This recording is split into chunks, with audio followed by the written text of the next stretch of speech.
how do you feel? Let's roll. Let's roll. Hey, baby, let's roll. Let's roll on down that road.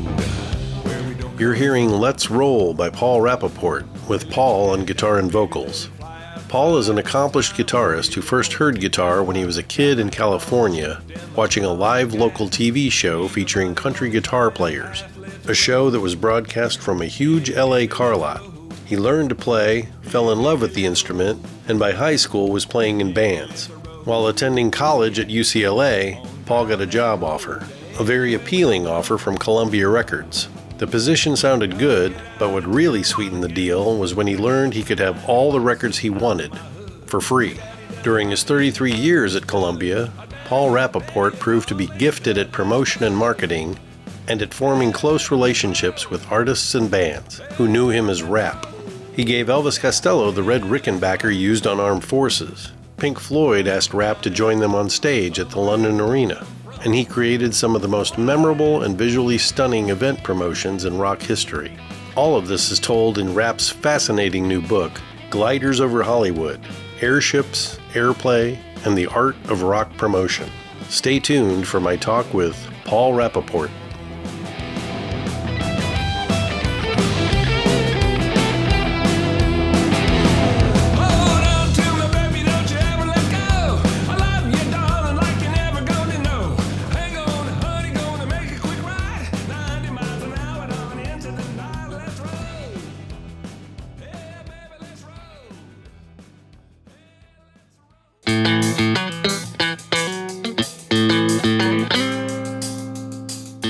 You're listening to Frets with DJ Faye.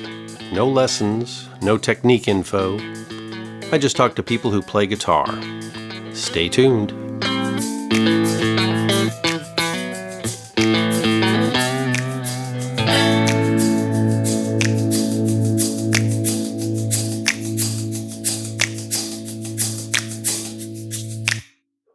Paul Rappaport, hello. Hi, Dave. Thanks for having me. I appreciate it. How are things in New York? Well, it's March. It just turned March, and it's warmer than usual. You never know. March can be an extended winter, right. But it's warmer than usual. So everybody's sort of jumping up and down, going, "Oh, is this it? Is this it? Are we done?" And so, for us, I grew up in LA. I'm talking to my sister. She's like, "Oh, it's 46 degrees, and we're in our puffy coats," And I'm like, Ruth, that's like a heat wave for me. It's like 50 degrees. I'm in a t-shirt now. So, so it's the sun is shining, and hopefully March is going to be, pleasant. Let's hope so. Let's hope so. Yeah. Thank you for taking the time to talk about you, your career, your many years with Columbia Records, the memorable promotions you've made happen, your love for guitar, and of course, your new book, Gliders Over Hollywood, Airships, Airplay, and the Art of Rock Promotion. I want to talk about your early life, and we will get to that in just a minute, but I got to say, I love to read, and man, the prologue to your book, wow. One thing I really love is when a book just grabs me within the first couple sentences, and I got to say, the opening paragraph of that prologue just sucked me in, and it was like, here we go. I am on board for this ride. It was really great. It was suspenseful. I mean, it's a suspenseful opening to the book. No, I appreciate it. That originally was chapter 1, and I'd worked with the publishers who are really great. They're out of England, out of London. They're called Jawbone Press. Anybody who's interested in music books, you should go on their site. They have a lot of great titles, that are just, fantastic. So I'm very proud to be a part of their family. And their professional editor took my book and said, "This is really great. I just want to make some suggestions. This is chapter 1. I actually think it should be the prologue. You have some other chapters that I wouldn't mind moving around just so you can see what I think." And he made the book a much better read and a much better flow because he could see it, from a bird's eye view where I was so close to it, I couldn't see it. And he suggested a lot of things that all made sense. And one of them was, this has got to be the prologue. And I just said yes, because I've written a blog for a lot of years, which is where I got my writer's voice. So I learned how to write. But, I'm not a book writer. So I just listened. It's kind of like you're a band and you're in a studio and a producer comes along and says, hey, look, believe it or not, this is a better bass line for this song. And you've got 15 tracks, but let's cut them down to 12 and let's rearrange the sequence of your album. So he's like a great record producer. And I couldn't be more thankful. I mean, he really, really, made this thing special. So that's great. Well, like I said, I'm always interested in hearing about someone's early life and what music they were exposed to at a young age. I got a big bang out of the fact that you really responded as a kid to Big Rock Candy Mountain by Harry McClintock. Well, some people obviously don't know that. The fact that you know it makes my day because I wrote it and I went, geez, I wonder if anybody else knows what I'm talking about. Well, that song was used to such great effect in like the opening sequence to "Oh Brother, Where Art Thou?" and and it's a classic song. But the Harry McClintock version is like the one, I think. No, that's the one. You can't beat it. I mean, that's the one. And as a kid who's listening to music, and however you get it, if you happen to be listening to the radio or kids that have early 45s or whatever. That's how I heard it. I heard it on an old 45. Mm-hmm. Back in the day, they had yellow, vinyl 45s for kids, and I heard it. And like any songs with a great message, right? Why do we love music? Because the songs have messages, and the messages go into our hearts, and we relate to them. And so as a kid, that's my first recollection of something that really mattered to me.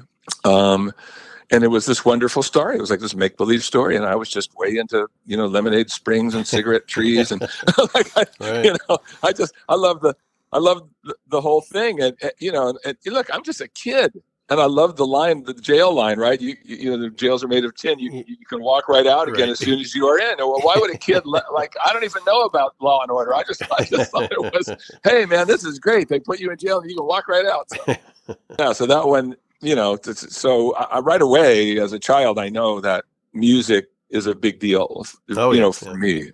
Well, most people I talk to got their start playing piano or drums, or maybe started on guitar. At a very young age, you started playing a small lap steel guitar. Right. That happened by accident, really, because I had seen guitar players on a local television show. There was a live TV show from a car lot in Southern California. There was a famous car dealer named Cal Worthington. And in order to draw people to the lot, he had a live broadcast every Sunday morning, and you could tune in on the television.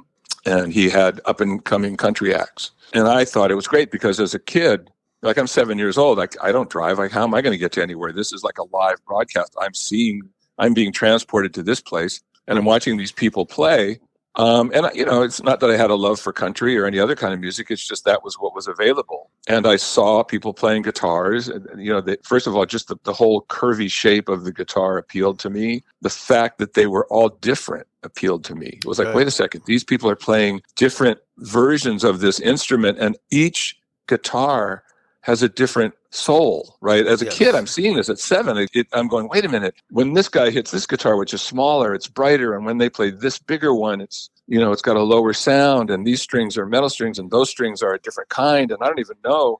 I just can tell that the instrument matters, and it's resonating with me. So much so that I went to my parents and said, look, I want to learn how to play the guitar. The woman who came to our house to, sort of put me into a program, told my parents that she thought it would be difficult for me to learn how to play a regular guitar, which she called a Spanish guitar, because she thought that the strings would be hard for me to push down. Now, I don't know if that was true or if she just had a program for lap steel players, because she suggested, why don't I learn on lap steel, which I didn't know much about. And I was too young to know any better. And of course, I think it was the latter, because I wound up doing recitals with a lot of other lap steel players. And I finally figured out, wait a minute, this is what this woman's, promoting. So I learned how to play lap steel. It wasn't what I wanted, but it was electric, right? So I'm a 7-year-old kid in 1955. And so my parents buy me a lap steel and a Fender. For anybody out there that knows, it's a Fender Champ, right? Amp, 1955. I still own the amp. Wow. So that amp's a special amp. It's electric, so I'm jazzed, right? And on Country Music Time, there was a guy named Red Rhodes who I would meet later in life, but he was a pedal steel player. And he went on to be a famous pedal steel session guy, played on, Carpenters, Beach Boys, all kinds of LA bands. And he looked cool. And I was like, you know what? If Red Rose is doing this, he looks cool. Maybe some of that cool will rub off on me. I don't know. Right. But as you read in the book, one of the funniest thing about it was when you play lap steel, the other music that's big besides country is Hawaiian music. Now, I'm not into Hawaiian music at all at the time, right? But I play a recital and a girl shows up. She's 8 years old, right? I think it's a year later. So I'm 8, she's 8. She's doing a hula. She's wearing a grass skirt. Okay. She's like moving her hips in front of me. Now I'm only 8, right? But I'm seeing more skin than I've ever seen in my life. Like, she's wearing a hula skirt that's beneath her belly button. Her legs are moving in and out of the skirt. Now I'm getting all wiggly wobbly and I don't know why, right? I'm only 8. I'm just like playing my lap steel going, I like this. I don't know why, but man, this Hawaiian music, yeah, I'm gonna keep up with this stuff. This is some really good stuff. Wow. So that, I did that for a while. And then when the folk movement hit, right? Bob Dylan, as soon as I heard Bob Dylan, I was like, I don't care what this is. I'm going to go out. I need to learn how to play guitar. Right. And I went out and bought myself, a cheap classical, wasn't classical. It had steel strings, but I had seen Peter, Paul and Mary and other folk people playing, the catgut strings, Right.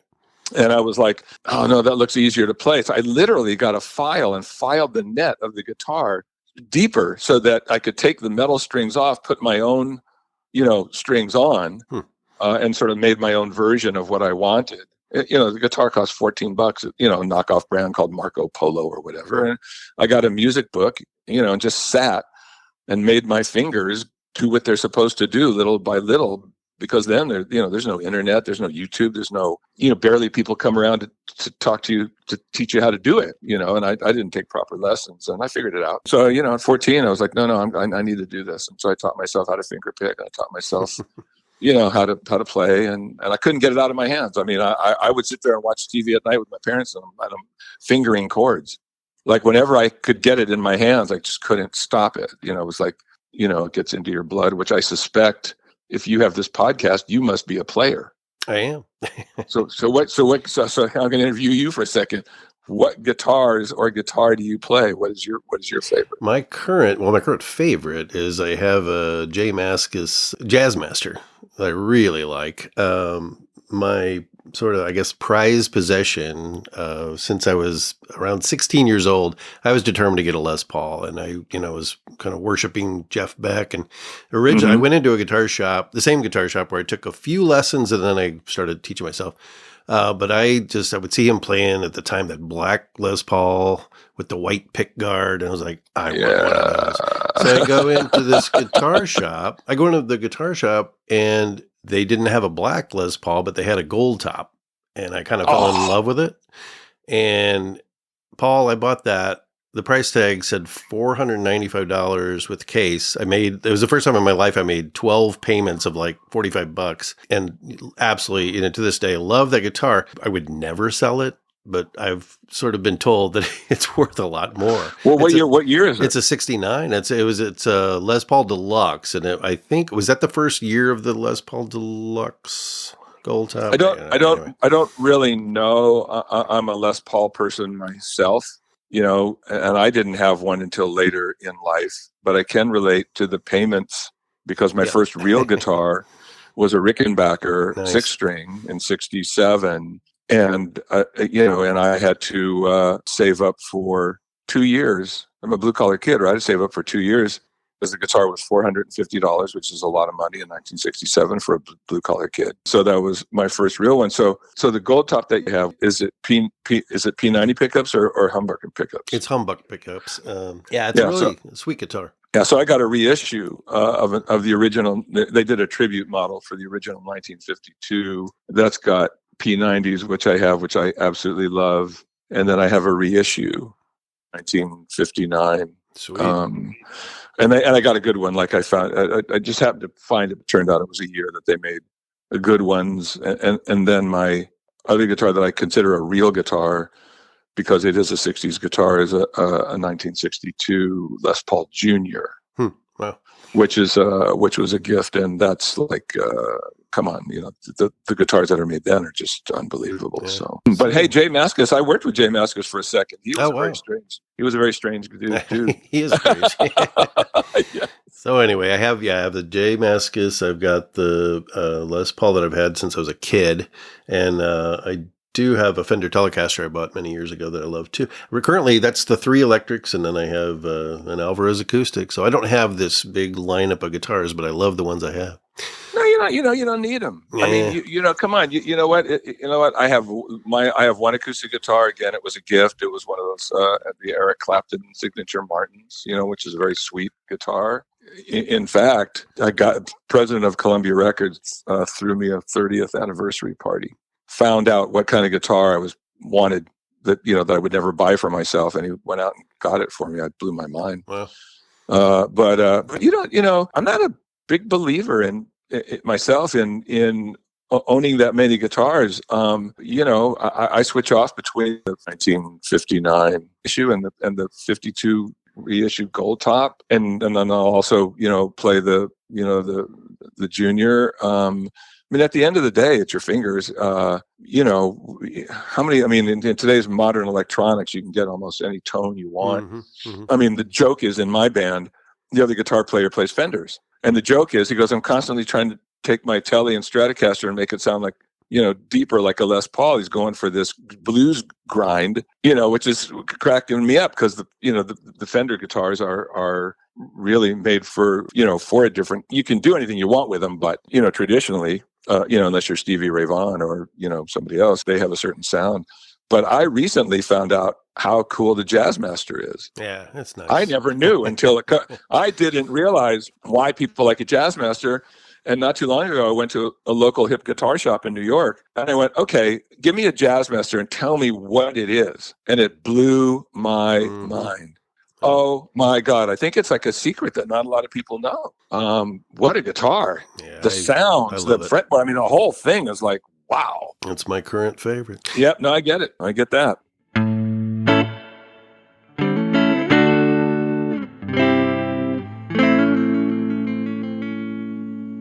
Stay tuned. We'll be right back. Hey, I want to talk about Plug. Plug makes it easy for you to purchase the personal technology you need at 40 to 70% off retail pricing. What can you get from Plug? Certified pre-owned devices, including iPhones, Androids, AirPods, Macs, smartwatches, accessories, and more. I originally didn't even want an Apple Watch, but I got one from Plug and I love it. I wear it every day. Your purchase is backed by their unmatched 1-year warranty and a 30-day money-back guarantee. One more very cool thing, Plug is dedicated to helping reduce e-waste around the globe. To date, Plug has helped save over 1 million devices from reaching landfills. And they're looking to double that number by 2025. Link to Plug from the show notes and check out all the great deals and savings on certified pre-owned devices. Plug Tech. Check it out.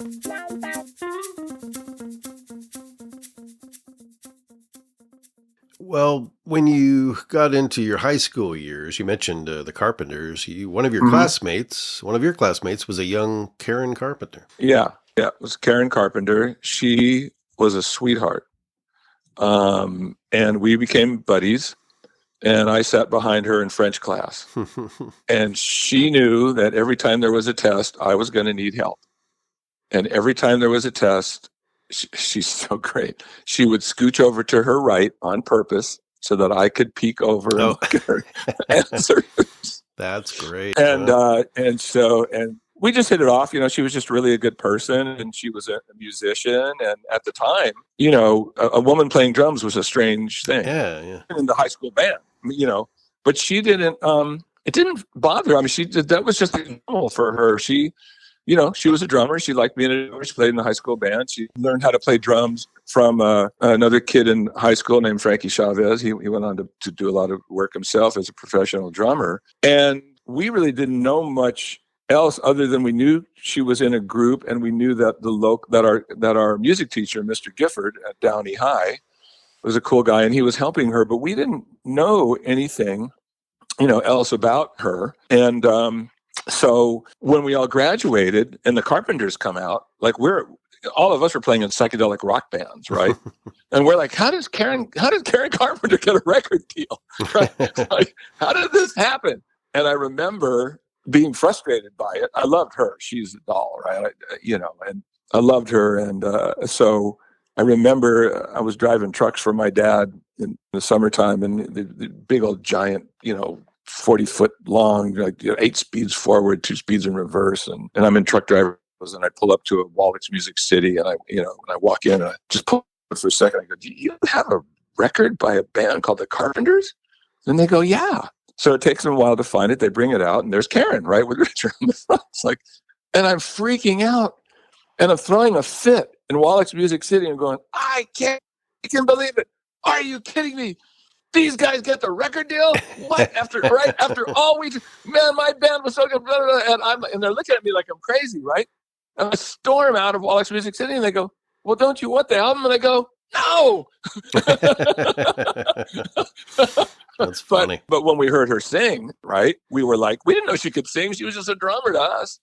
Great. And then we heard her sing, and we were like, oh my God. Mm-hmm. We didn't know, we didn't know Karen had all this talent. I mean, we knew she was a really good drummer, but I think that, I know that because of the way she passed away, lots of times people, the first thing they think about, are anorexia and her problems that she wound up having. And that kind of makes me sad, because I really want people to know her for the beautiful human being that she was. That's what you want to know about Karen Carpenter. This woman was a beautiful human being with a gifted voice and a great drummer, and that's how I want her to be remembered. Yeah. So there, I was going to school with rock stars before I even knew it. Well, then you attended UCLA. Was it during the UCLA years that your band, Mogan David and the Winos, you guys recorded an album, Savage Young Winos, which is great. And the cover art mimics the Savage Young Beatles album. Yes. Yeah. It wasn't my band. It was a guy by the name of Harold Bronson, who, by the way, goes on to be Rhino Records. Oh, wow. He's the co-founder of Rhino Records. So he had a band. I had played in and out of bands my whole life. And he had this band, and he was looking for, at the time, a guitar player and a drummer. And my good friend, Al Albert, who I'd known since playing in some far-out bands in college, I brought him to the audition. I said, well, here's me and here's Al. And he liked what we did. And I'd known Harold was a friend from school. He was a writer. He wrote for the Daily Bruin. He was also writing rock pieces for other rock magazines at the time. So we joined this band, Mogan David and the Winos. Okay, this is before there's a thing called punk. We're calling ourselves, people say, well, what are you? And we were Jewish. So we said, we're Jewish punk band. And that's what we were. And it was a very creative band. I mean, we did a lot, if you get the record, which apparently is a collector's item now, which cracks me up. I looked it up, and I know, go on eBay. People want to pay $150 for this. Yeah. The record itself isn't that great. The liner notes are hysterical. The inserts, like we did inserts like Live at Leeds, right? The inserts there's a cartoon that I drew. Well, I UCLA music final with a big F circled on it is in there, because I flunked Music 1, believe it or not, at UCLA, and that's in there. The record has some moments, but you're talking a really far out. Like Frank Zappa would like this record. I mean, so there's a blues song on there, and because it was about a writer, it was about a Daily Bruin writer. Instead of playing a blues guitar, right, pentatonic scale, I played a typewriter. So you hear the blues licks, but it's a typewriter. Oh, wow. So you hear click, click, click, click, click, click, click. So like I'm trying to emulate blues on a typewriter. That's the lead solo in the Berkowitz Blues. And then I did manage to lay down a pretty fiery solo on our cover of Communication Breakdown. At least you'll hear you'll hear a hot guitar solo. So, when I got the job as a rep, which happened serendipitously, right? I went, oh my God, this is a steady job. All right, don't think I want to do this for a living because I don't think I'm going to be good on the road. Like I just knew myself. Like if I try to do this professionally, I'm going to be a road casualty. So I told Harold, I think I'm going to take this job for Columbia. And he said, well, if he wanted to take the band on the road, and he said, well, if you're going to do that, then I'm going to go work with this guy, Richard Foos, because he wants to start a label called Rhino Records. Oh, and so that's how Rhino got started. So he did that. I worked for Columbia. You know, when the Ramones came out, he called me up and he goes, see, this would have been us.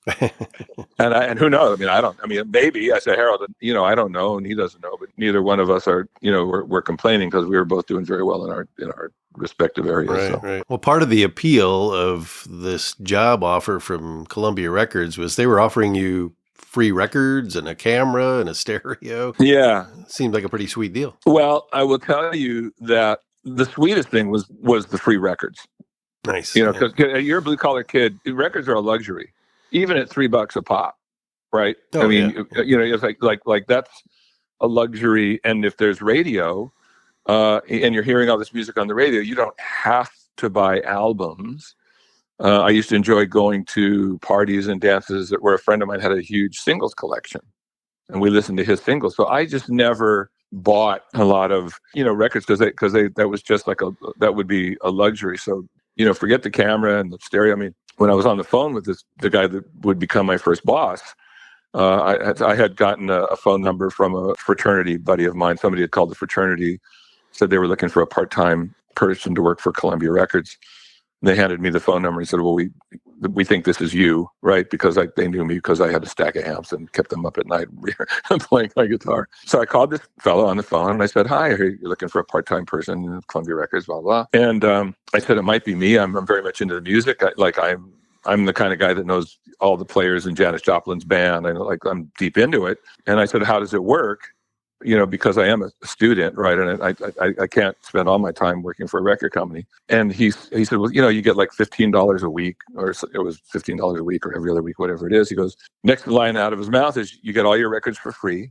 You know, you get a camera, I go, stop. What did you just say? Did you just say that I get all my records from Columbia Records for free? He said, yeah. And he said, not only that, if you're in this business, you know, we trade with other labels. I said, well, how can that be? You're Columbia Records. I mean, you have Bob Dylan and Janis Joplin and all these people. Like, you have Miles Davis. That's a lot of records. He goes, I know. And I said, you're telling me that I get all those for free? He said, yes. I didn't even listen to the rest of what he said. I was like, I'm your guy. I'm coming. Where's your office? I'm getting in my car. I'm driving over right now. Don't give this job to anybody else. You know, because at first, I wondered about it because I came, you know, I'm the sixth child of the 60s. I come from like the hippie generation, right? Of who knew if we even wanted to work for the man, right? I mean, we had a whole other idea of how the world was going to be, right? So the idea of working for a record company is still a big corporation. So, you know, I did question that, and I was asking him questions that he at first thought were odd. Why am I trying to talk somebody into working in the music business in 1960? But, you know, I was just like, I'm a student, and I just want to know what the time it's going to take. Right. You know, and then valid questions. And then he tried to lure me, and I'm like, I don't care about the stars, man. It's like, fuck the stars. I'm not into that shit.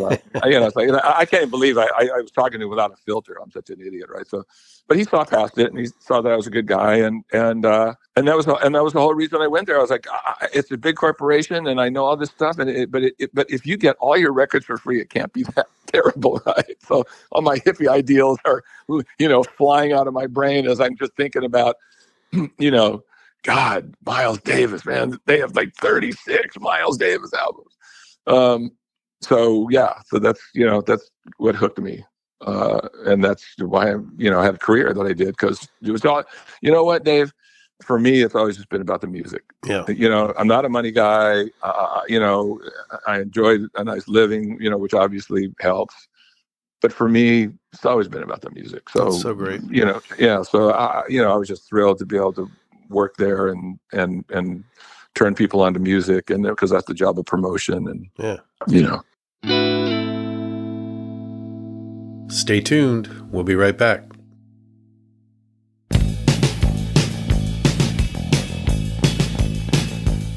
Well, the bass player's punking and the drummer's kicking in, and I'm just trying to find a place to fit in. The front man's up front, and that's where he ought to be. But if you listen real close, you know you might hear me. I'm playing rhythm guitar. Hey, hey, hey, hey. I'm playing rhythm guitar, and it feels okay. I go 1 Mississippi, 2 Mississippi. Ben Vaughn's radio show, The Many Moods of Ben Vaughn, is broadcast from Parts Unknown, USA. I guess we'll never know where that is exactly, but we do know Ben grew up in Philly on the New Jersey side of the river. When he was only 6, his uncle gave him a Duane Eddy album. That record would have a profound impact on Ben, who was playing drums in a garage band by the time he was 12. His interest then turned to the guitar. Ben has been recording, performing, touring, and providing scores for films and TV theme songs for years now. He still finds time to host what, in this fan's opinion, is one of the greatest radio shows on the airwaves. My Talk with Ben Vaughn is available in Season 2 of Frets. I go 1 Mississippi, 2 Mississippi, 3 Mississippi, 4 Mississippi. Let's ride.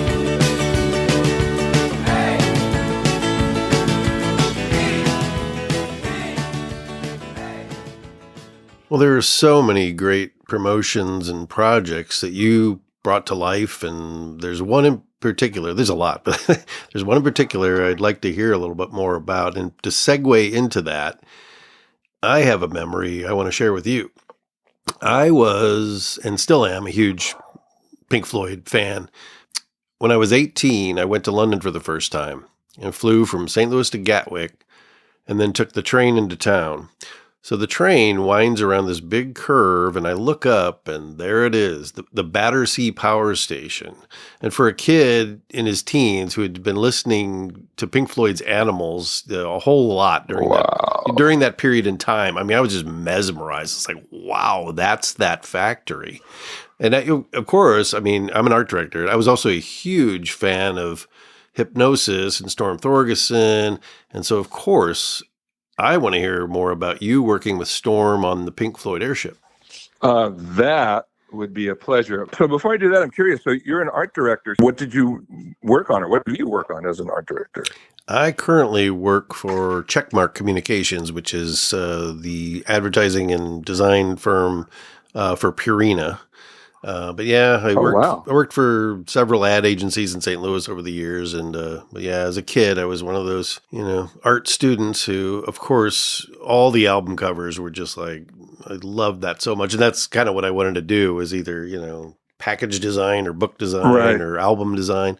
But yeah, the Hypnosis stuff was just so interesting. And yeah, so when I, realized that you worked with Storm Thorgerson and the legendary Pink Floyd Airship, I was like, okay, I want to hear about this. Yeah. Well, Storm, is an artist. I mean, I had so much fun working with him. He's a wacky guy, but he is, he's an artist. He liked to work in the medium of photography because he could bend reality. Yes. Like, if you do something that's totally just graphics, it looks unreal, and that's how it is. But you can still, get something from it. Like he created the Dark Side of the Moon, famous album cover with the prism. But he loved to work in this photography because he had a kick out of making people look at his stuff going, is that real? Or is that, how is that? You go back to Wish You Were Here and the one Guy's on Fire, like all this kind of stuff, right? So Storm, for anyone who's familiar with, let's say, the Momentary Lapse of Reason album cover, where there's beds on a beach, right? Mm-hmm. Okay, that's not just a handful of beds on a beach and the rest done CGI, right? That's 700 beds on a beach because that's what Storm would do. And if you look at that album cover, then it looks kind of like, it's kind of dank, like the English sort of foggy, wet situation. Right. And what people don't know is the day when they went to shoot it, it rained. And they had to take 700 beds off a beach.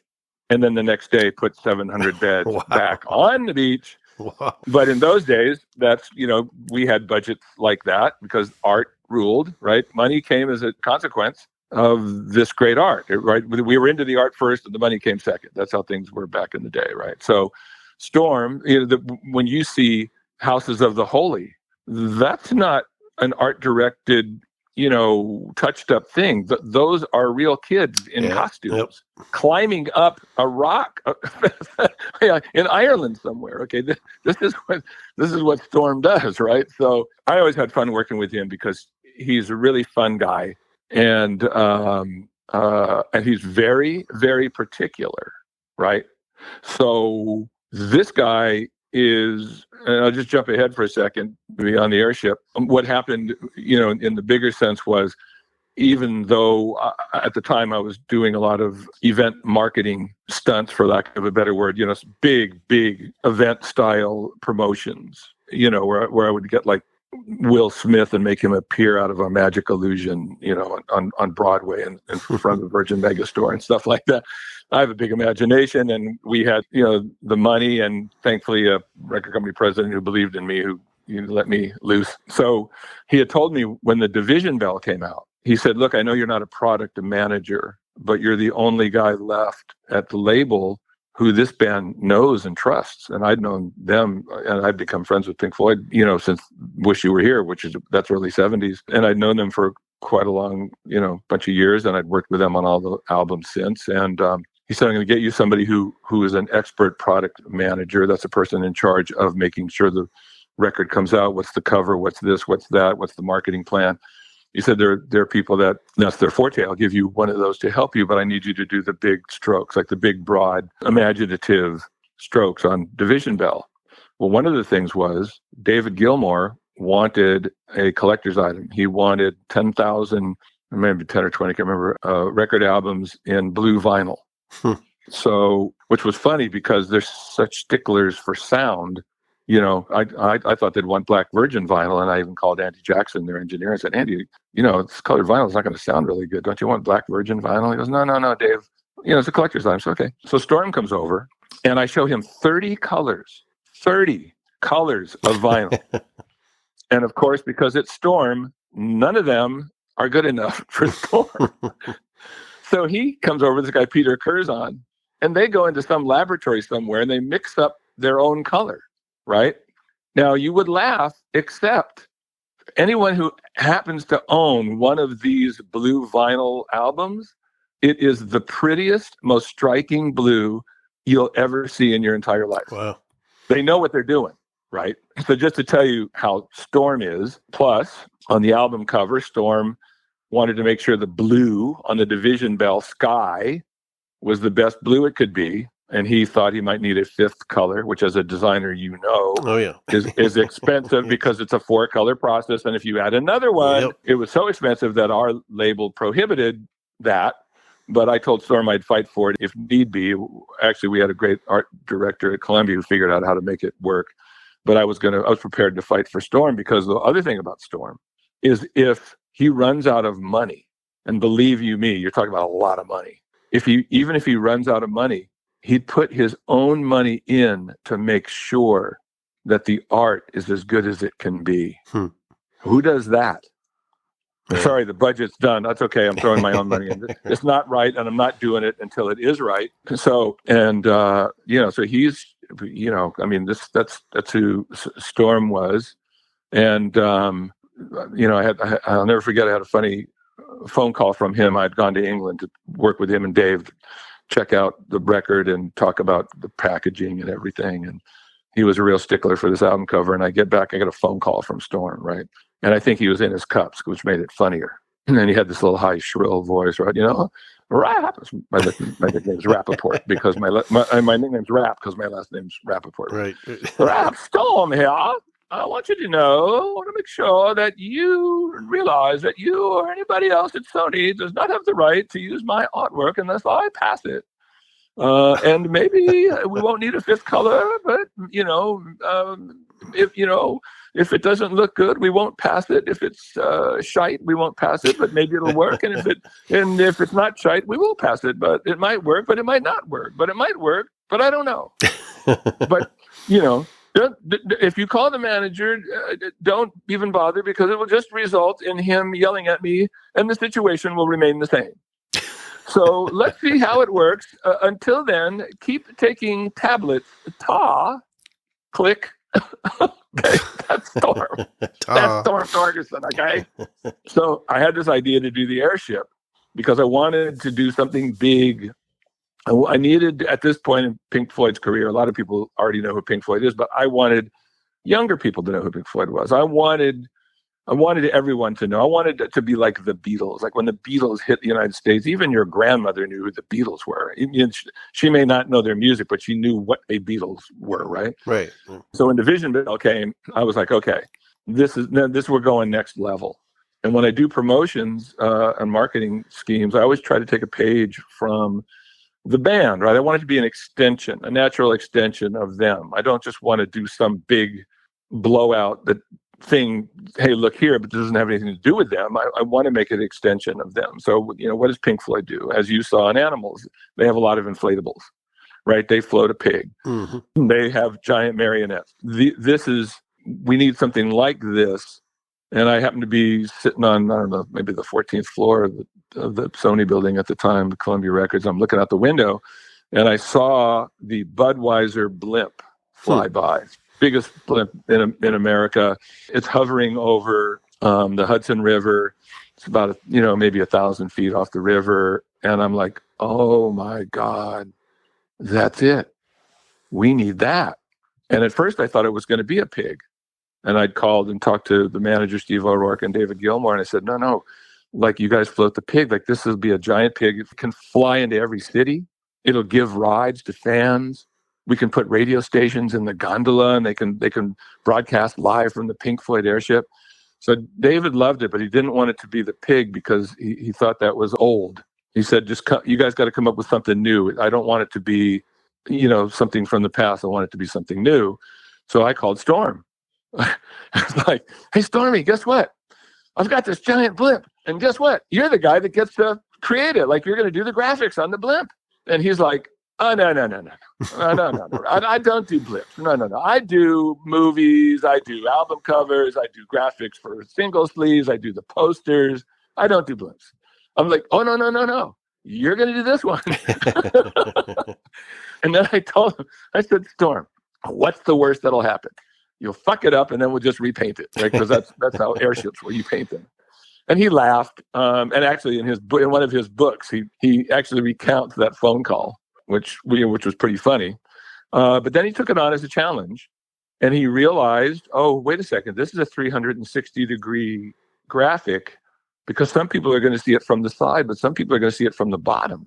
They're going to see it from all sides. How do I create something that looks amazing no matter which angle you look at it?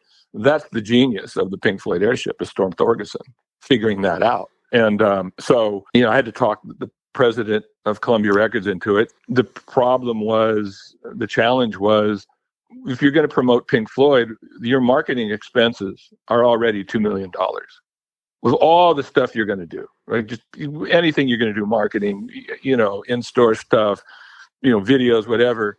To add another $1 million on top of that is pretty nuts.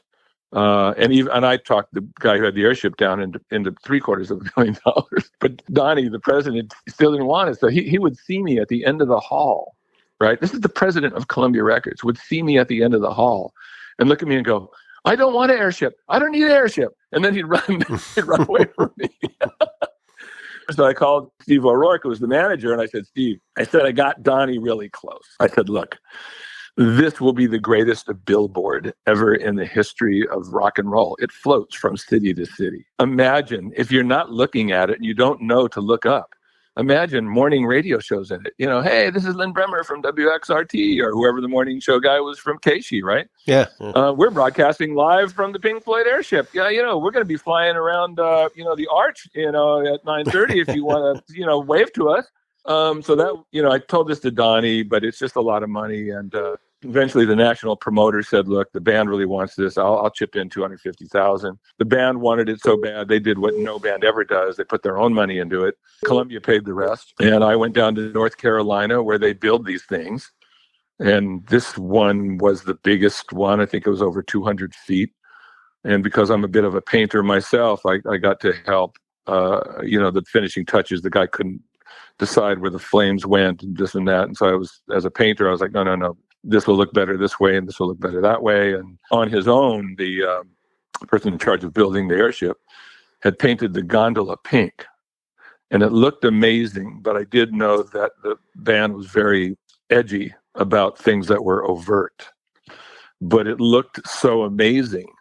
I said, I wouldn't change it. I go, it just looks perfect, and I'll take the heat if for any reason the band doesn't like it. Well, the band loved it. And they loved it for a number of reasons. First of all, they had learned how to fly. That song, Learning to Fly, that's real. I mean, Nick Mason and David Gilmour and the manager, Steve O'Rourke, had all learned how to fly. So they were all pilots. And they, get this, they wanted to log time in the airship. Wow. As pilots. So they loved it, and it flew all over the country, and it was amazing. I mean, it was really turned out bigger than I ever thought. It got news coverage, it got television coverage from, helicopters that are traffic helicopters, looking at freeways and highways, around the country, and they'd be flying by, and this thing flies right by them. And they're like, oh my God, what is that? So now we're on television. It's very easy to fly an airship because it only goes 35 miles an hour. I have a picture in my book of my young son, Sam. I don't even know. He must have been 7 or 8. He's flying the airship. And the pilot took his hands off the wheel. He goes, no, this, for real, your son's flying the airship. So Sam looks back at me, and we're flying, down the Hudson. And I say, Sam, look to your right. You see, that's the Statue of Liberty. He goes, yeah, Dad. I go, don't hit it. Perfect. And he looks at me like, what? But they're very easy to steer. They go 35 miles an hour, and they steer like a giant ship. So if you turn the wheel, it takes a couple of minutes before the airship to actually change direction. I see. This is the way that it works. But it was brilliant, and Floyd loved it so much they did a smaller version in England. Storm made another one in England, and I think that one looked like a fish, if I recall. That's so amazing. Looking to buy a guitar, an amp, pedals? Find great deals on all of these, as well as audio and recording gear at reverb.com. You can also sell your gear through Reverb. They have great articles about music gear and bands.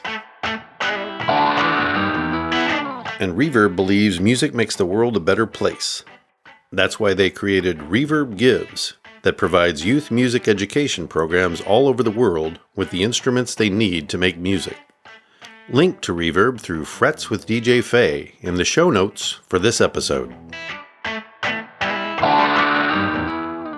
Hey, this is Paul Rappaport, and you're listening to Frets with the amazing DJ Faye. In 1989, you joined Pink Floyd on stage with your guitar at London Arena during their encore. Yeah, obviously that's a thrill of a lifetime. Yeah, especially if you're a guitar player. And it was a present. It was a Christmas present / thanks for everything you've done for us for all these years. Yeah, they treated me amazingly well. I won't go into it here. Hopefully people buy the book. They can read the whole story because I'm taking you minute by minute. If you want to know what it feels like to play live on stage with a band like Pink Floyd, I'm taking you through it minute by minute in the book. And you just think about this. Who does that? Yeah, hey, we want to thank you so much. Here's a present. You know what your present is? Come play with our band. And not even at a rehearsal. No, you get to play live on stage in front of 15,000 kids. And at first I thought it was just a gesture. I just thought, oh, they're just being kind. Because I talked to the manager and I said, look, Steve, I've been playing guitar my whole life. I'm a real player, I don't want to pose. He goes, no, they get it. He goes, don't you understand? He goes, David Gilmour knows that. You guys are talking about guitars all the time. That's the present. Don't you get it? You play with Pink Floyd. Wow. I was like, oh, okay. And when you play with Pink Floyd, you're a part of a big orchestra, right? Because they play the songs the same way every night because the Pink Floyd experience is the music attached to the big production. So, when there's a, big guitar flourish, that's when the lasers shoot out. The wall, that wall is being built brick by brick in time to the music. So it's like a giant orchestra playing parts. So you play a part. And I was the third guitarist. I took Scott Page's place. He was playing third guitar plus he switched off on sax. And so, I played real parts. and played Run Like Hell, which is a lot of fun to play. Hmm. And the most amazing thing is in the middle of the song, there's a breakdown, right? And there's a lick, and I'll never forget it as long as I live. And this lick is dare dare dare dare. So Gilmore turns around, goes dare dare dare dare, wiggles his finger at me, which in guitar speak means answer. So I turn my volume up and I go dare dare dare dare. And by the way, my guitar sounds like the best guitar sound you ever have in your entire life, right? It's like you're plugged into Pink Floyd's rig. I sound like Gilmore. It's like, wow. So we're trading licks. And I'm standing there and I'm going, and I got spotlights on me and everything. And for a nanosecond, and it's only a nanosecond because otherwise you'll mess up the playing, right? I'm saying to myself, let me get this straight. I'm at the London Arena in front of 15,000 kids and I'm in Pink Floyd and I'm trading licks with David Gilmour. Is that what's happening? Just incredible. So then I freak out for a second, but then I have to continue to play well because the truth is, if I make a mistake, the kids don't know, like the audience doesn't know, or it's a giant echo loop that we're in, but I'm playing for the band. These guys are professionals. I need to hold my own. I don't want them to think I'm some record guy poser. Like I'm a serious musician. And, I was very proud. I nailed it. And when we got off stage, John Caron is a wonderful keyboard player who's been with them for years. He looked at me and he gave me the thumbs up sign, like, "Hey man, good for you. You were part of the gang." Wow. And that was the biggest. That was like, whoa, man. That was the biggest thrill. Well, after that was like, oh man, like here's like the guy that does this every night, telling me, "Hey man, good job." Well, you worked for Columbia Records for not just 33 years, but you talk about realizing it was actually 33 and a third years. How fitting that someone in the record business enjoys a 33 and a third year run. That's pretty. Yeah, no, that was a magical. Look, I'm kind of a spiritual person. I believe, I certainly believe in free will, but I do believe a lot of things are written. I made most of my living working with a 33 and a third, long playing record, and then CDs came in, of course. But I had left in March of 2003, which was like, a third of the way into a year or a quarter of the way into whatever. And I was just thinking about it, and I started to calculate how long to the day had I been working for Columbia Records. And it blew my mind. I went, this can't be right. And I went back and I was like, no. I started in the fall. I did the math and I was like, I've literally worked for this company for 33 and a third years. It's perfect. And I started blew my own mind. And I said, nobody's going to care. But when I walked out the last day, I looked up to the heavens and I went, nobody's going to care but me. But hey, up there, thanks. Thank you guys. Yeah, this is great. What a bow tie, right? To end a career, So that was something. I think that's very cool. It's like so perfect. You talk in the book about Elvis Costello wanting to acquire a Rickenbacker with original pickups, almost giving up in his search, and then you offering yours to him, mainly because you weren't really using it much. Armed Forces is one of my favorite albums, and you talk about now, every time you hear like, accidents will happen, and of course, what's so funny about Peace, Love, and Understanding, it brings a smile to your face because, you gave him that guitar that he used on that album. I think now, every time I hear those songs, I'm going to be like, wow, I know that Paul Rappaport gave that record. Well, that's the guitar we talked about earlier. That's Rick from Downey Music, $450. Took me 2 years to save up for it. Elvis Costello is a wonderful human being. Okay, aside from being an amazing songwriter, a singer, and artist. Okay, the guy is just a wonderful person. When they threw me the surprise party, 30-year surprise party for Columbia Records, okay, on the table is a bottle of Dom Perignon with 2 glasses. Congratulations, Elvis Costello. Wow. Okay, that's who Elvis Costello is, okay? Yeah. So, and for my book, I was looking for quotes, and I haven't talked to Al in a lot of years, but a friend of mine does, and I sent an email to Al, and I just said, hey, look, I'm doing this book. Do you want me to send you what I wrote you? Can I send you the whole book? I'd love to get a quote. Next day, doesn't need to read it. Next day, I get a quote from Elvis Costello. Very next day. Wow. Okay, that's who Elvis Costello is. Okay, for anybody who's wondering. So I was learning how to play the blues, so I was looking for more sustain. So a friend of mine had given me a Gibson Melody Maker, which isn't quite a Les Paul, but still gives you that sustain that a Rickenbacker doesn't do because it's just not built for that, right? Rickenbacker is more of a rhythm guitar instrument. It's a lot of jingle jangle sound. And we were going to a lot of guitar shops, and people that owned Rickenbackers then, because they were looking for a more versatile sound, lots of players would switch out the pickups. So we couldn't find any that had the original, Ricky sound. And I've never done that. I've never been a fan of that. To me, every guitar has its own soul, and you don't change it. Like if you want a different sound, get a different guitar. You don't take a guitar's soul away. So I had mine. It was under my bed. Had a little Beatles Yellow Submarine cartoon in the top of the case. Turned out extra special because he's a huge Beatles fan. And I said, Al, I don't play mine anymore. I'm just going to give you mine. And he said, well, at least let me buy it from you. And I said, I've been given some guitars over the years, and I feel like as a guitar player, I'm supposed to give one back to someone. It's what it feels like. So because we become friends and I'm such a fan of your music and everything, I think I'd just like to give it to you. And he went, oh man, thanks. And sure enough, at the end of that year, he called me and said, Rapp. I go, what? He goes, wait till you hear my album, Armed Forces. He goes, your Rick is all over it. and I just, oh man, it just made me feel great. And it made me feel like, I don't know, like maybe there's a bigger picture for me in the music. Maybe I'm supposed to be here for a bigger reason than I think I am, right? Like, and of course, every time, that's one of my favorite Elvis Costello records. And every time I hear it, I'm like, yay, it's the Red Rick from Downey Music. Yay. And then he would call and tease me at Christmas time and go, listen, what? I just need to be honest. I just got to tell you this. It's a cold winter here and we ran out of firewood. And he had me going for a second, right? I'm like, British humor, right? I'm like, oh man, are you kidding me?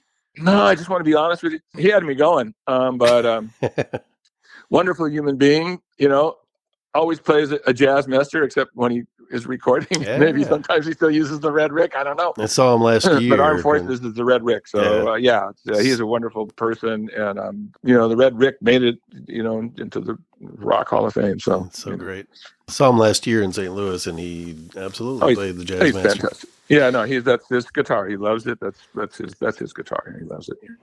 Well, there are so many great stories of you working with, becoming friends with, and greatly contributing to so many artists. I mean, even a condensed version of that list includes Springsteen, Dylan, Paul McCartney, Keith Richards, Pink Floyd, Leonard Cohen, Mott the Hoople, just amazing. And listeners, by the time you're hearing this show, Gliders Over Hollywood will be available for you to enjoy, and I think you're really going to dig it. It's a fun and fascinating read. And Paul Rappaport, thank you so much. This was great. It was a lot of fun. Well, I really appreciate you having me on, Dave. I really appreciate it. Thank you. And I'm going to go listen to Armed Forces. Me too. Thanks again, man. All right, buddy. Thanks. Good to talk to you. You too. Thanks, Paul. Okay. See you.